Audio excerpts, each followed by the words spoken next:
ఇస్తున్నాం. చూడండి, ఇప్పుడు ఇంగ్లీష్లో ఇన్విటేషన్ కార్డ్ రాయాలంటే ఏమని రాస్తారు?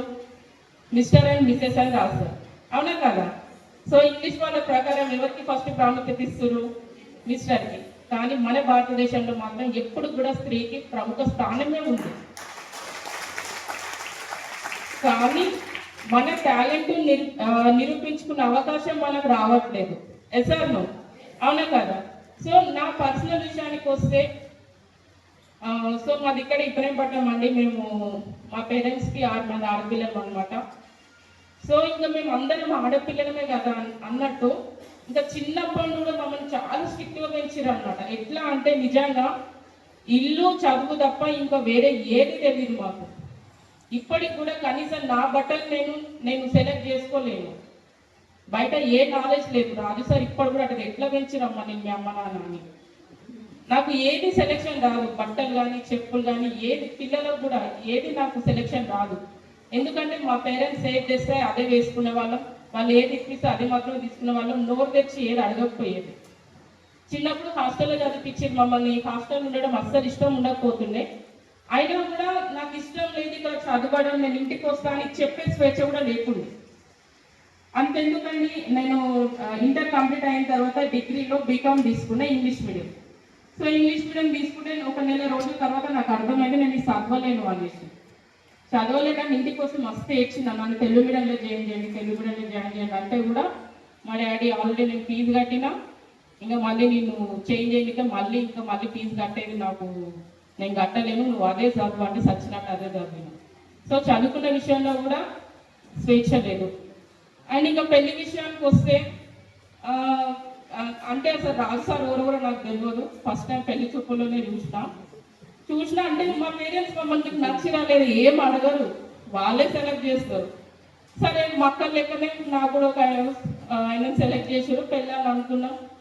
పెళ్లి రేపు అనగా పెళ్లి పిల్లలు చేసారు, అంతేంది పెళ్లి రేపు అనగా అబ్బాయి వాళ్ళ ఫ్యామిలీ మంచిది కాదని మాకు ఫోన్ వచ్చింది. అబ్బాయి మంచోడు కదా, అబ్బాయి వాళ్ళ ఫ్యామిలీ కాదని. అది తర్వాత మేము ఎంక్వైరీ చేస్తే తర్వాత అది ఎవరో పడనోళ్ళు ఫాలో చేసిండు. కానీ ఒక్కసారి ఆలోచించండి, అబ్బాయి మంచోడు కాదని రేపు పెట్టాలంటే తెలిస్తే ఎట్లుంటుంది, అవునా? అప్పుడు కూడా నన్ను మా పేరెంట్స్ అడగలేదు, నేను కూడా ఏం చెప్పలేదు. ఎందుకంటే వెనకాల ఇంకా 3 చెల్లెలు నాకు. ఈరోజు నా పెళ్ళి అయిపోతే వాళ్ళ పరిస్థితి ఏమవుతుంది, అవునా కదా? వాళ్ళు నాకు అడ్జస్ట్ కామన్నారు, నేను అడ్జస్ట్ అయినా. నోరు తెచ్చి కూడా అమ్మో ఏమన్నా అవుతుందేమో, మంచోడు కాదన్నారు కదా ఎట్లా కూడా నేను నోరు తెచ్చి కూడా ఎవరికి చెప్పలేదు. ఎందుకంటే ఆ స్వేచ్ఛ లేదు. చిన్నప్పటినైనా పేరెంట్స్ ఏం చెప్తే అదే విని. కానీ నిజంగా దేవుని దయ వల్ల ఈరోజు నాకు బంగారం లాంటి భర్త వచ్చింది. అది తర్వాత ఎవరో పనులు చేసిన ఫోన్ అని తెచ్చింది. కానీ చెప్పండి, అంటే అంత స్వేచ్ఛ లేకుండా పెరిగిన నేను. సో పెళ్లి విషయంలో కానీ తర్వాత ఏ విషయంలో కూడా అంత స్వేచ్ఛ లేకుండే. కానీ నేను నా జీవితంలో నా స్వేచ్ఛాపూర్వకంగా నేను తీసుకున్న నిర్ణయం మీద ఉంది అంటే దట్ ఈస్ వెస్టేజ్. సో అప్పటికి పెళ్ళైన తర్వాత నాకు కూడా జీవితం పట్ల ఒక క్లారిటీ వస్తుంది. బయట ఖర్చులు ఏంటి, ఆయన సంపాదన ఏంటి, ఇదంతా నాకు కూడా ఒక అవగాహన వస్తుంది. అండ్ నేను డిగ్రీలో బీకామ్ చేసిన అని చెప్పిన కదా. సో నేను బీకామ్ చేయడం వల్ల నేను స్కూల్ అసిస్టెంట్ సోషల్ టీచర్కి సెలెక్ట్ అయినప్పటికీ కూడా నాకు క్వాలిఫికేషన్ కరెక్ట్ లేదని నాకు రిజెక్ట్ చేసేది. సో నాకు జాబ్ రాదని కూడా క్లారిటీ వచ్చేసింది. ఎందుకంటే 1-2 మార్కులు తక్కువ వస్తే నెక్స్ట్ టైం గట్టి కష్టపడి జాబ్లో అనిపిస్తుంది. కానీ నాకు క్వాలిఫికేషన్ తప్ప అంటే ఎట్లుంటుంది చెప్పండి. సో అక్కడ జాబ్ కూడా రాదని కన్ఫర్మ్ అయింది. ఇంకప్పుడు నేను రాస్తారికి గట్టిగా అడిగిన నేను ఇంక ఇట్లుంటే కాదు, ఒంటిలు కుందే లేకుంటే కాదు, నేను ఏదో ఒకటి చేస్తాను, ఏదో ఒక బిజినెస్ చేస్తా అంటే ఇంకా యూట్యూబ్లో కొన్ని వీడియోస్ అవి చూడడం వల్ల మాకు ఫేస్బుక్లో దాస్తారు వాళ్ళ ఆ ఫొటోస్ వీడియోస్ అవన్నీ కనిపించి తర్వాత సార్ వాళ్ళని మేము కలిసి ఈ గ్రేట్ ఆపర్చునిటీ తీసుకోవడం జరిగింది. సో నా జీవితంలో నేను సొంతంగా తీసుకున్న నిర్ణయం ఏదైనా ఉందంటే నిజంగా చెప్తున్నది వెస్టేజ్ మాత్రమే. కానీ నేను తీసుకున్న నిర్ణయం తప్ప ఎంత గొప్ప నిర్ణయం అండి. తరతరాలుగా మారే మా కుటుంబ చరిత్రకి ఈరోజు మారుతోంది నేను తీసుకున్న నిర్ణయం వల్ల. అవునా కదా? సో ఒక మహిళకి, ఒక స్త్రీకి నిర్ణయాలు తీసుకునే స్వేచ్ఛ అండ్ నిర్ణయాలు తీసుకునేంత అవకాశం కూడా ఉంటే వాళ్ళు ఖచ్చితంగా ప్రూవ్ చేసుకుంటారు. SR no? సో ఈరోజు మన ముందే ఇంత గొప్ప అవకాశం ఉందండి, దట్ ఈస్ వెస్టేజ్. అండ్ మనల్ని మనం ప్రూవ్ చేసుకునే అవకాశం ఎక్కడ లేదండి, ఓన్లీ వెస్టేజ్లో మాత్రం ఉంది. అది నేను చాలా కాన్ఫిడెంట్గా చెప్పగలను. Yes or no? అవునా కదా? సో దట్టు వెస్టేజ్ అనే కాదండి, అందులో విన్నింగ్ టీం కూడా మనం చాలా అదృష్టం చేసుకున్నాం. మనకి ఏమంటారు, స్త్రీ ఎక్కడైతే గౌరవింపబడుతుందో అక్కడే సక్సెస్ ఉంటుందని చెప్తారు. అవునా కదా? సో మన విన్నింగ్ టీంలో స్త్రీలకు ఎంత ప్రాముఖ్యత ఇస్తారు మీకు తెలుసు కదా. అందులోనూ దట్టు మన great legendary leader Purushottama Das గారు ఎంత ప్రాముఖ్యత ఇస్తారండి స్త్రీలకి, ఎంత టేక్ కేర్ చేశారండి. అందుకే కదా ఈ రోజు ఈ అవార్డులు రివార్డులు మేము సంపాదించగలుగుతున్నాం. అవునా కదా? సో సార్ వాళ్ళు నిజంగా స్టార్టింగ్ నేను ఒక్క ఆమె వెళ్ళేదాన్ని, రాస్తారికి వీలు కాకపోతున్న డ్యూటీలో. నేను మీటింగ్స్కి వెళ్ళినప్పుడు వాళ్ళు ప్రొటెక్ట్ చేసే విధానం కానీ, వాళ్ళు మా మీద తీసుకున్న కేరు, అవన్నీ చూసి రాస్తారు ఇంకా స్ట్రాంగ్గా డిసైడ్ అయ్యారు, మనం ఒక మంచి చేతిలో ఉన్నాం, ఏం కాదు నువ్వు చేయి అని చెప్పేసి. మీటింగ్స్కి వెళ్ళినప్పుడు లేట్ అయినా కూడా నన్ను ఎప్పుడు ఏం అనకపోతుంది, ఎందుకంటే నా వెనకాల my great appliance Das sir కూర్చోబడి ఉండాలని ఒక కాన్ఫిడెంట్ తోటి. సో నేను ఒకటే చెప్తున్నా, మనకి ఎంతో సాధించాలని ఉంటుంది. అవునా కదా? నాకు కూడా అంతకుముందు చాలా సాధించాలని ఉంటుండే.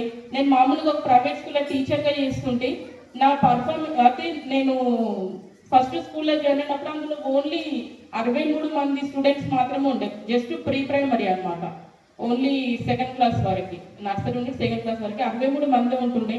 కానీ నేను వెళ్ళిన తర్వాత ఒక 1 ఇయర్లోనే వాళ్ళు 110 మెంబర్స్ అయ్యారు అనమాట. సో 110 మెంబర్స్ అయితే ఇంకా స్కూల్ లాస్ట్లో రన్ అవుతుంది అన్నట్టు మాది రెడ్డిస్ ఫౌండేషన్ ద్వారా మా స్కూల్ రన్ అవుతుండే. వాళ్ళు ఫౌండేషన్ వాళ్ళు చాలా లాస్ట్లో రన్ అవుతుంది, మేము తీసేస్తాం స్కూల్ అని చెప్పారు. తీసేసామని చెప్పినప్పుడు మా కోఆర్డినేటర్ వాళ్ళు నాకు చెప్పారు అనమాట, నీకు చాలా టాలెంట్ ఉందమ్మా, నువ్వు ఈ స్కూల్ తీసుకొని నువ్వు రన్ చేయి, ఖచ్చితంగా ఈ స్కూల్ని నువ్వు సక్సెస్ చేస్తావు అనేసి అప్పుడు చెప్పారు. నాకు కూడా తీసుకోవాలి చేయాలని ఉండే, కానీ వెనకాల సపోర్ట్ ఏడు ఉంది. అవునా కదా? సో వెనక పెళ్లి కాకముందు ఈ విషయం, సో ఇంకా ఏ సపోర్ట్ లేదు కాబట్టి మా పేరెంట్స్ని అడిగిన, వాళ్ళు ఒక రకంగా చూసిన్నారు, నువ్వు స్కూల్ తీసుకోవడం ఏంది, నువ్వు రన్ చేయడం ఏంది అనేసి.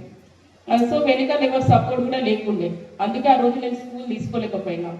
అంటే నేను ఏమన్నా అంటే, ఒక లేడీకి అవకాశం వస్తే ఖచ్చితంగా పురుషుల కంటే కూడా ఎక్కువ తను నిరూపించుకోగలదు. అవునా కదా?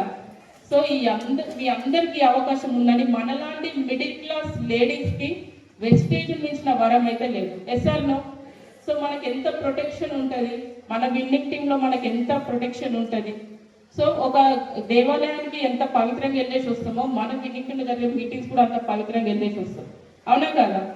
అండ్ నేను ఇంకా అవార్డు విషయానికి వస్తే, నేను నిజంగా చెప్తున్నా సీరియస్గా, నేను వెస్టేజ్లోకి వచ్చిన తర్వాత నాకు ఏది కూడా అది కావాలి, ఇది కావాలి, ఈ రికగ్నిషన్స్ కావాలి, ఆ పొగడ్త కావాలి అని ఎన్నడీ ఎక్స్పెక్ట్ చేయకండి. 100% ఇది మా అప్లయన్స్కి తెలుసు. ఏది నా నోటి ద్వారా నేను ఇది కావాలి అది కావాలని ఎన్నడూ అడగని. ఈ అవార్డులు, రివార్డులు, రికగ్నిషన్స్ ఇవన్నీ కూడా వాటంటే డబ్బు వచ్చినాయి తప్ప నేను ఎన్నడూ ఎక్స్పెక్ట్ చేయలేదండి. సో ఇదే హాల్లో యూసిడి రికగ్నిషన్ కానీ, డియూసిడి రికగ్నిషన్ కానీ, అండ్ మేము బ్రాండ్ డియూసిడి అయినప్పుడు ఎంత పెద్ద రికగ్నిషన్ జరిగింది అందరికీ తెలుసు. మా డౌన్లైన్ సప్లైన్స్ కలిసి ఎంత పెద్ద రికగ్నిషన్, ఇవి ఏవి అవన్నీ ఎక్స్ట్రా. నేను నిజం చెప్పాలంటే వెస్టర్న్లకి 10,000 వస్తే చాలనుకున్నా, 5 నుండి 10,000 వస్తే చాలనుకున్నా, కానీ అంతకంటే ఈరోజు ఎన్నో రెట్లు సంపాదించగలుగుతున్నా. నాకు తెలియకుండానే ల్యాక్స్ ఆఫ్ ఇన్కమ్ వస్తుంది, అండ్ మాకు తెలియకుండానే ఎంతో మంది జీవితాలను మేము మార్చగలుగుతున్నాం. అండ్ ఇంకో విషయం ఏంటంటే, ఈ అవార్డు వచ్చింది, అనౌన్స్మెంట్ అయ్యింది, మేము ఢిల్లీ వెళ్ళినాం, అవార్డు తీసుకున్నాం, ఇదంతా ఓకే. నాకు మేబీ ఈ అవార్డు విలువ తెలియదేమో, నాకు అంత గొప్ప ఏం అనిపించలేదు. కానీ ఎప్పుడైతే నా డౌన్లైన్స్ ఈరోజు టేస్ట్ మేడం రాస్తారు వల్ల మా జీవితం మారింది అని చెప్తారో, అప్పుడు నాకు చాలా సంతోషం అనిపిస్తుంది. అవునా కదా? మనకు ఒకరి జీవితం మార్చే అవకాశం ఎక్కడుందండి? వెస్టేజ్లో తప్ప ఇంకెక్కడైనా ఉందా? ఈరోజు ఒక 10-12 వేలకు జాబులు చేసే వాళ్ళని ఈరోజు 2 లక్షల ఇన్కమ్ తీసుకునే విధంగా తయారు చేయగలిగినాం వెస్టేజ్ ద్వారా. అవునా కదా? సో ఎంతో మంది చిన్న ప్రైవేట్ జాబ్లు చేసే వాళ్ళందరికీ కూడా ల్యాక్స్ ఆఫ్ ఇన్కమ్ ఇప్పించగలుగుతున్నాం, ఎంతమందికి కార్లు ఇప్పించగలిగినాం. ఇంతటి అవకాశం వాళ్ళు ఎప్పుడైనా నిజంగా వాళ్ళు సంతోషంగా ఎప్పుడన్నా చెప్తుంటే ఆ రోజు తేజ్ మేడం రాస్తారు మాకు చెప్పడం వల్ల ఈ రోజు మా జీవితం మారింది అని ఎప్పుడైతే చెప్తారో అప్పుడు నిజంగా ఎంత హ్యాపీ అనిపిస్తుంది అంటే ఆ హ్యాపీనెస్ ముందు ఈ అవార్డులు ఇవన్నీ తక్కువనే కాదు, అవునా కదా? ఇది జస్ట్ మన హార్డ్ వర్క్ ఒక గుర్తింపు, అంతే కదా, అవునా కదా? కానీ ఒకరికి మన ద్వారా జీవితం మారింది అంటే అంతకు మించిన ప్రశంస, అంతకు మించిన పొగడ్తింపు ఏముంటుందండి, అవునా కదా? సో అండ్ నాకు నిజంగా ఈ అవార్డు రావడం వెనుక నాకైతే అంటే చాలా మోమాటం అండి, చిన్నప్పుడు అయినా కూడా. అంటే నేను నా జాబ్ నేను చేసుకున్నాను, నా చదువు నేను చదువుకున్నదాన్ని, ఇంట్లో ఉండేదాన్ని, అంతే తప్ప బయటికి వెళ్ళి 10 మందిలో మాట్లాడలేను. అఫ్కోర్స్ నాకు ఇప్పటికి కూడా అంటే నా సర్కిల్ నాకు తెలిసిన వాళ్ళతో నేను మంచిగా మాట్లాడతాను, కానీ తెలియని వాళ్ళతో ఎక్కువ మాట్లాడలేను. బయట ఎక్కువ తిరగలే కదా, అది అలవాటు కాలేదు నాకు. డైరెక్ట్ మేము హాస్టల్లో చదువుకున్నాం, తర్వాత డిగ్రీ బీఈడి, తర్వాత పెళ్లి. బయట తిరిగేంత కూడా మాకు రాలేదు, బయట కలవడం కూడా నాకు తెలియదు. అంతటి మోమాటం ఉన్న పర్సన్ని నేను ఈరోజు ఇక్కడ నిల్చొని ఇంతమంది ముందు మాట్లాడగలుగుతున్నానంటే దానికి కారణం ఒకరండి, మై గ్రేట్ అప్లయన్స్, నాకు దేవుళ్ళతో సమానం, my appliances Purushottam Das and Purna madam. Thank you so much madam, and thank you sir, thank you so much Das sir.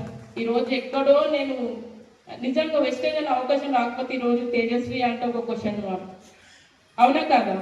So నేను అవార్డు వచ్చింది అన్న తర్వాత కూడా నేను రాజసార్తో అన్నా, ఏమన్నా అంటే అరే అవార్డు మన అవతరాని పేరు మీద వచ్చింది, మనం కూడా కష్టపడుతున్నావు కదా అంటే సార్ ఒకటే చెప్పింది, వెస్టేజ్లో జాయిన్ కావాలని నిర్ణయం తీసుకుంది నువ్వు కాబట్టి ఈ అవార్డుకు నువ్వు మాత్రమే అర్హురాలు అని చెప్పింది రాజసార్. సో ఈ అవార్డు రావడం వెనుక ఖచ్చితంగా నా అప్లైన్ సపోర్టు నాకు ఎంతైతే ఉందో దాని తర్వాత స్థానం ఖచ్చితంగా నా హస్బెండ్, నా భర్త రాజు సార్కి ఇస్తాను. ఈరోజు తనంతా సపోర్ట్ చేయబట్టే ఈరోజు మేము ఈ అవార్డ్స్ గెలుచుకోగలిగినాం. సార్ సో ఇక్కడ ఉన్న ప్రతి ఒక్కరు నేను చెప్తున్నా, మీ మిస్సెస్కి మీరు కూడా సపోర్ట్ చేయండి. ఖచ్చితంగా తనంతా నిరూపించుకొని తను రాణి అవ్వడంతో పాటు మిమ్మల్ని రాజుని చేస్తుంది, అవునా కదా? సో ఈరోజు నా పక్కన రాజు లెక్క నిల్చున్నా లేదా రాస్తారు, అవునా? టూర్నమెంట్ పక్కన రాస్తారు నిల్చున్నా లేదా రాజు లెక్క. సో మీరు మాకు సపోర్ట్ ఇవ్వండి, ఖచ్చితంగా మిమ్మల్ని రాజులని చేస్తాం, మేము రాణిలం అవుతాం.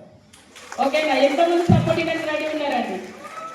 So I wish you very all the best అందరికి కూడా. ఇప్పటికైనా మీరు ఒక స్త్రీ తలుచుకుంటే సాధించేది ఏదీ లేదు, దానికి ఇది ఒక నిదర్శనం అండి. ఇప్పటికైనా ఇంకొరైనా మీరు సపోర్ట్ చేయట్లేదు అనుకుంటే వెంటనే ఈ రోజు మీరు స్టార్ట్ చేయండి.